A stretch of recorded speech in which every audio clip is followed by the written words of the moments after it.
Hello friends, welcome back once again in the videos lecture series of operating system. Today I am going to teach you process management part 2.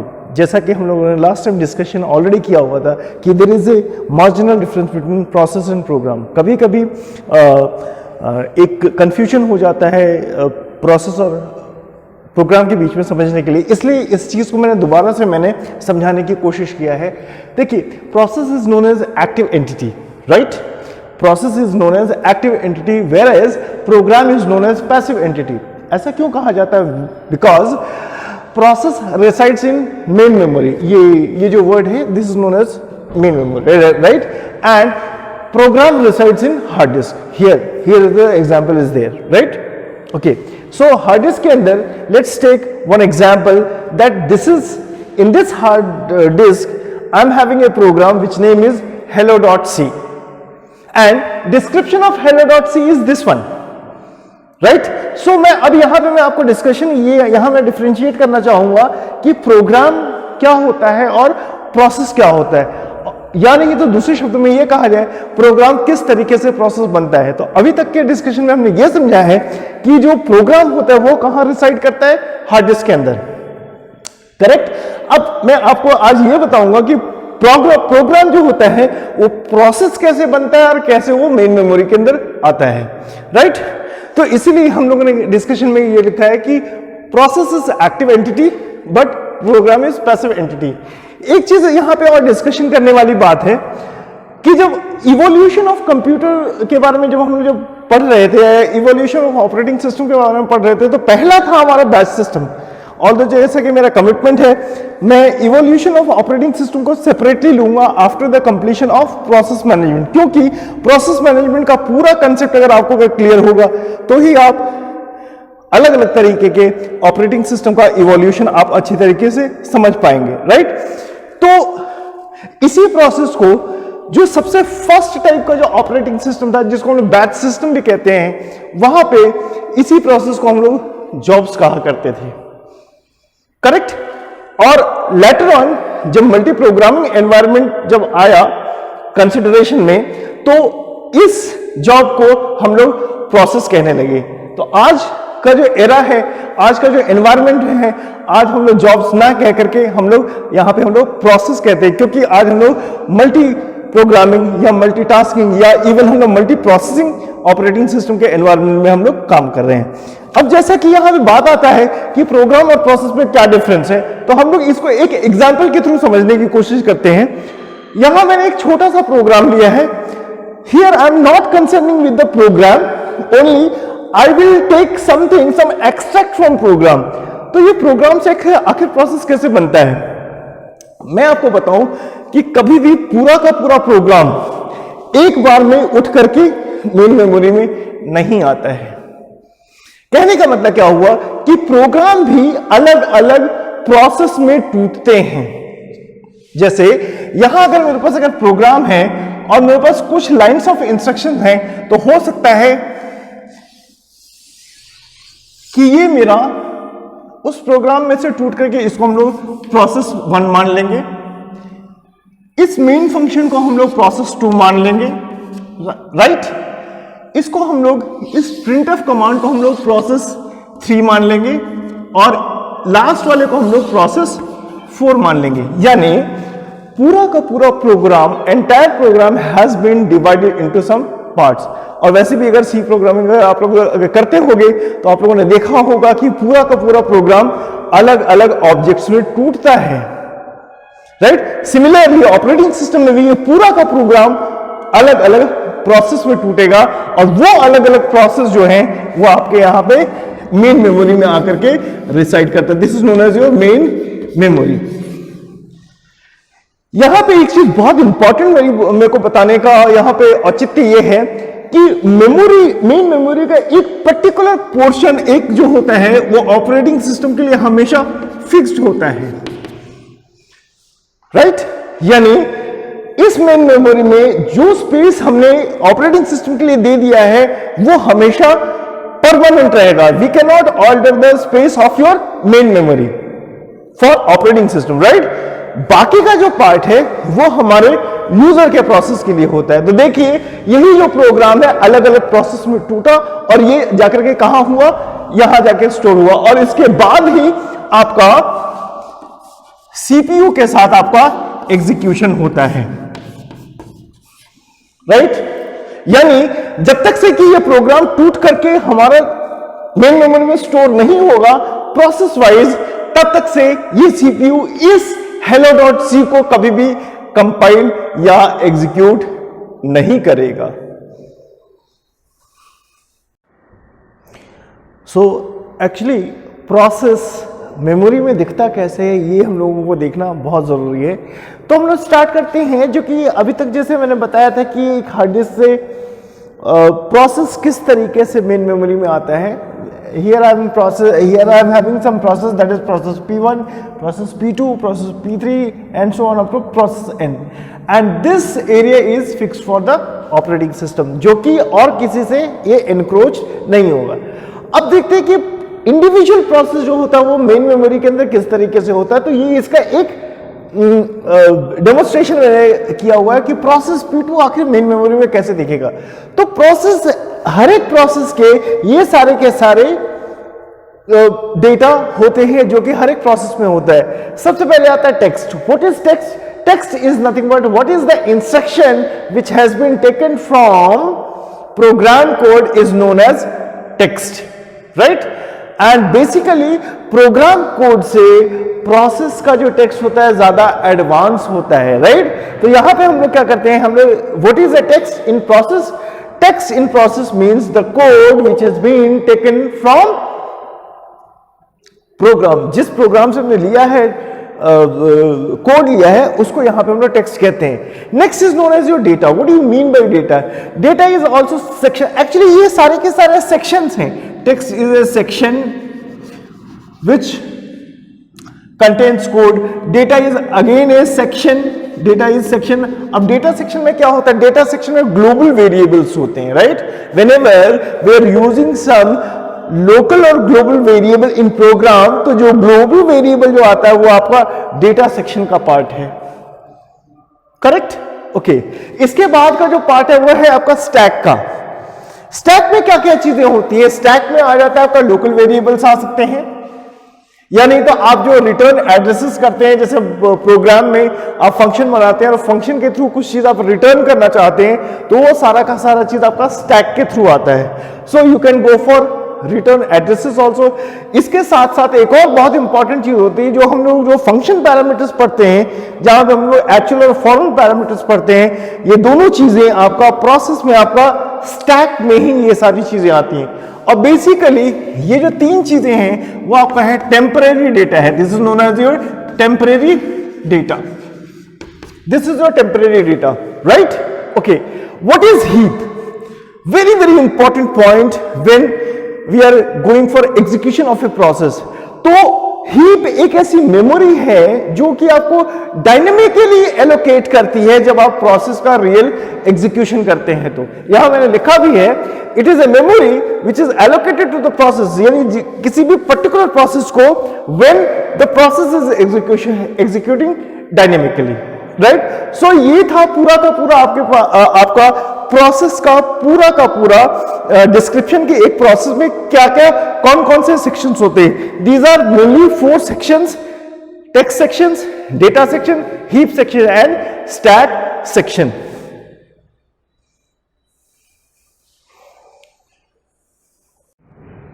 Okay, so now let us discuss about what are the important features of a process.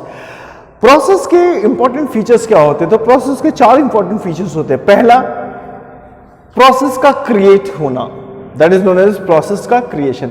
जब भी हम लोग किसी भी programme को execute करना चाहते हैं तो वो प्रोग्राम प्रोसेस में चेंज होकर के मेन मेमोरी में लोड होता है, ये हम लोग जानते हैं। इसी को हम लोग कहते हैं प्रोसेस का क्रिएट होना, राइट, ओके। प्रोसेस के क्रिएट होने के साथ साथ एक और चीज क्रिएट होती है जिसको हम लोग कहते हैं PCB। PCB is nothing but process control block, right.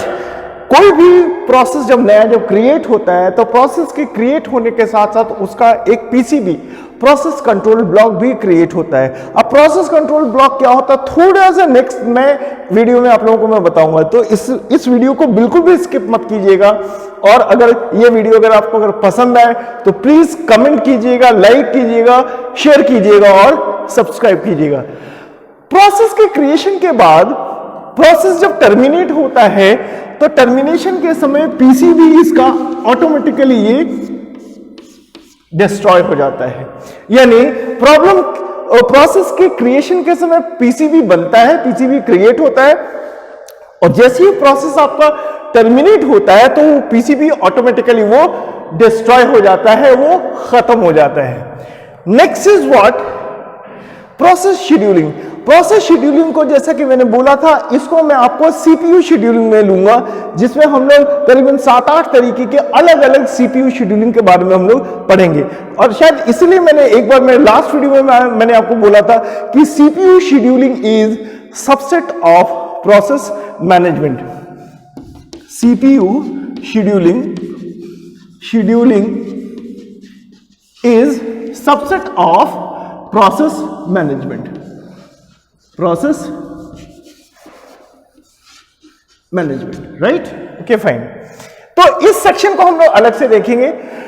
Next एक और इस प्रोसेस शेड्यूलिंग से पहले एक और मैं इंपॉर्टेंट टॉपिक को मैं पढ़ाऊंगा, that is known as your process communication. Process communication को आगे हम लोग एडवांस लेवल में इसको हम लोग आईपीसी भी कहते हैं। What do you mean bye IPC? IPC का फुल फॉर्म होता है inter process communication. Inter process communication का मतलब होता है कि मल्टी प्रोग्रामिंग एनवायरनमेंट में जब हम लोग एक से ज्यादा प्रोसेस को हम लोग जब एग्जीक्यूट करते हैं तो हो सकता है कि उन लोगों में से कुछ प्रोसेस सेम रिसोर्स को लेना चाहते हैं, तो उस समय आपस में सिंक्रोनाइजेशन कैसे होता है, ये चीज हम लोग प्रोसेस सिंक्रोनाइजेशन और आईपीसी में अलग से देखेंगे।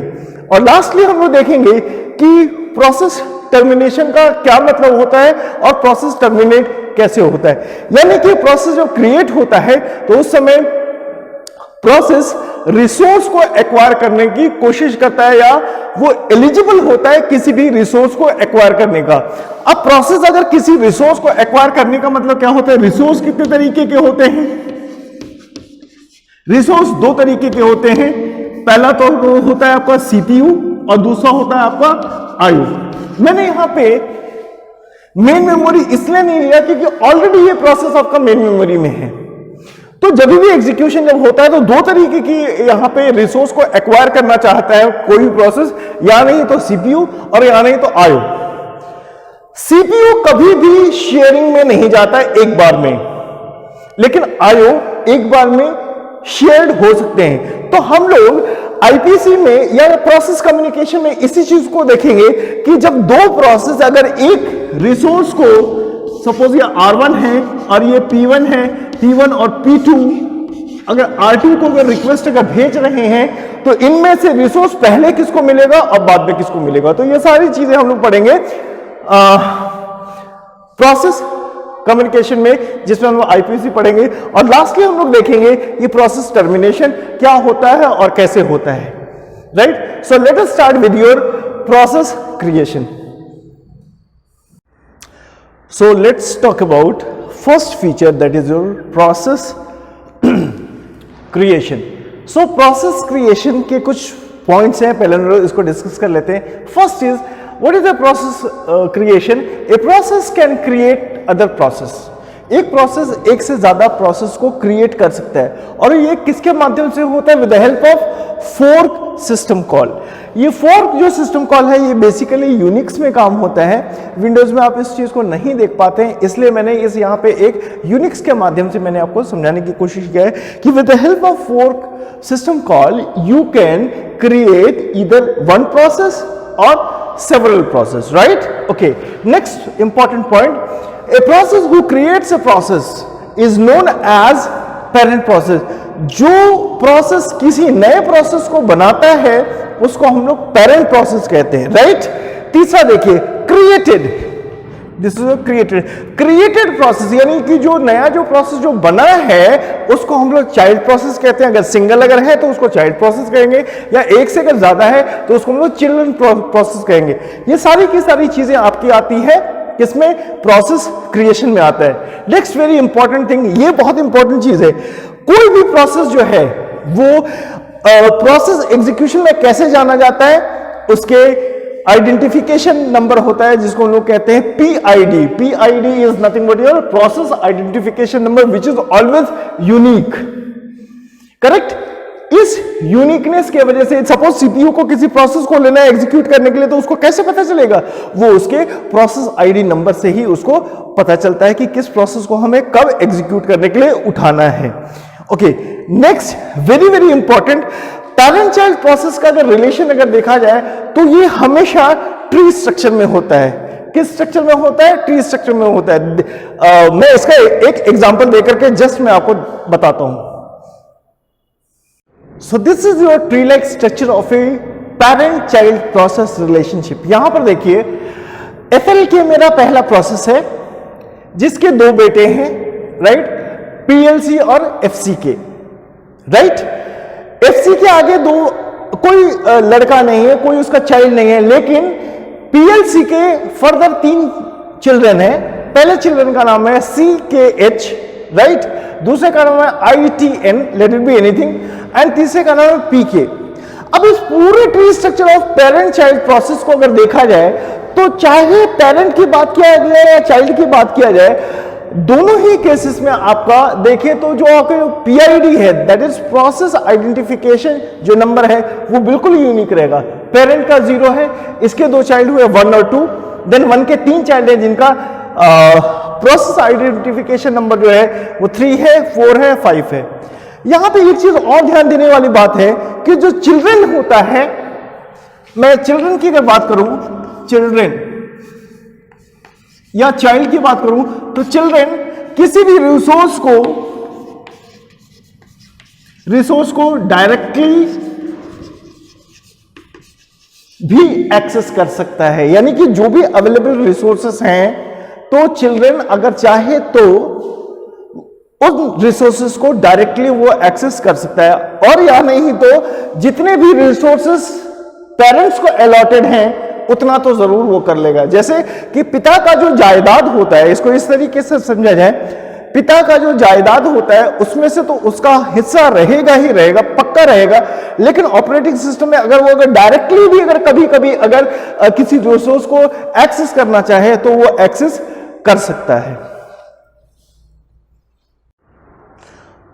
चार फीचर्स में से फर्स्ट फीचर हम लोगों ने डिस्कस कर लिया है। सेकंड फीचर था आपका प्रोसेस शेड्यूलिंग का, जिसके बारे में ऑलरेडी मैंने आपको बताया था कि उसको मैं CPU शेड्यूलिंग में अलग से बिल्कुल मैं पढ़ाऊंगा।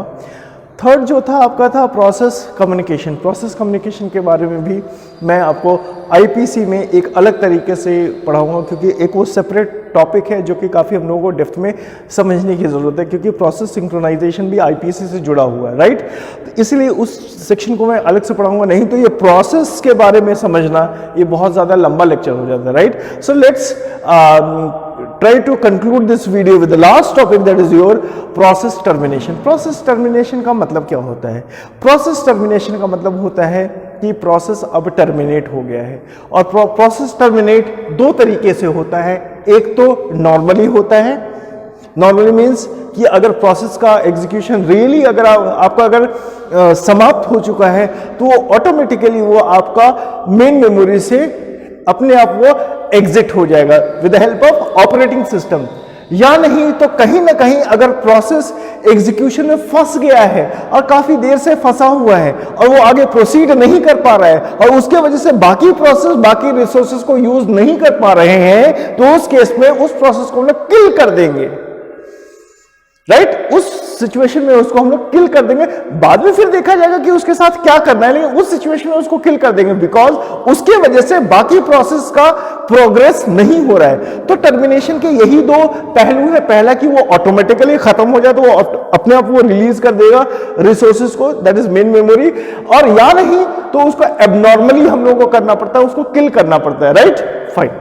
अब आते हैं बात, इसके 2-3 पॉइंट्स हैं, जल्दी जल्दी समझ लेते हैं। In this case process release all the resources including main memory. कहने का मतलब क्या है कि जब प्रोसेस टर्मिनेट होने वाला होता है या ऑलमोस्ट ऑल टर्मिनेट हो जाता है, तो इसका सीधा सीधा ये इंडिकेशन है वो सारे के सारे रिसोर्स, चाहे वो सीपीयू हो, चाहे वो आईओ डिवाइसेस हो, चाहे वो कुछ भी हो, इवन वो मेन मेमोरी तक को वो छोड़ देगा। The situation is known as the process is terminated. Fine.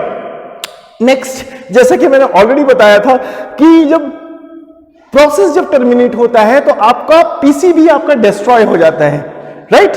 PCB create कब होता है? जब प्रोसेस जब क्रिएट होता है। पीसीबी डिस्ट्रॉय कब होता है? जब प्रोसेस डिस्ट्रॉय हो जाता है या प्रोसेस टर्मिनेट कर जाता है। तीसरा सबसे इंपॉर्टेंट चीज है कि अगर किसी प्रोसेस के चाइल्ड प्रोसेस हैं तो ये बेहतर होगा कि पैरेंट जो प्रोसेस है वो चाइल्ड प्रोसेस के एग्जीक्यूशन को समाप्त करे, चाहे नॉर्मली चाहे किल करके।